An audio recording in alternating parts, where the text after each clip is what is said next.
திருச்சி கிழக்கு தொகுதி. இன்னைக்கு நான் என்ன முடிவு சொல்றேன் இதுதானே. நான் திருச்சி கிழக்கில் நிற்கணும்னா நான் முதல்ல அரசியலுக்கு வரணும். நான் அரசியலுக்கு வரேனா இல்லையான்றதை சொல்றேன்.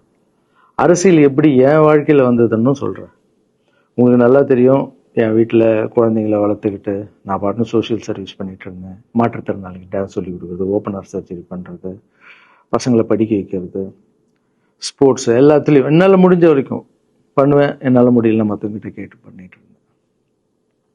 இந்த டைமில் தான் ஜல்லிக்கட்டுன்னு ஒன்று வருது. ஒரு சில விஷயம்லாம் ஃபாஸ்ட்டாக சொல்லிடுறேன், உங்களுக்கு தெரிஞ்ச விஷயம்தான். ஜல்லிக்கட்டுன்னு ஒன்று வருது, அதில் நான் போகிறேன், சாப்பாடு போகிறதுக்காக குழந்தைங்களுக்கு போகிறேன். அப்படி நான் அந்த ஜல்லிக்கட்டு நடந்து முடிஞ்ச விஷயம்லாம் உங்களுக்கு தெரியும். அப்புறம் என் மேலே ஒரு தலைவர் விமர்சனம். எதுக்கு தலைவர்னு சொல்லுவாரா, நம்ம அண்ணன் தான், சீமான் அண்ணன் ஒரு விமர்சனம் வைக்கிறாரு. அதுக்கு நான் மறுபடியும் ஒரு ட்வீட் போடுறேன், அவர் ட்வீட் போடுறேன். அப்போ தான் என் வாழ்க்கையில் அரசியல்னு எடுத்து நுழையுது.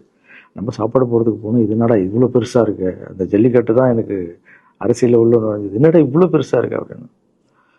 அப்படியே போச்சு.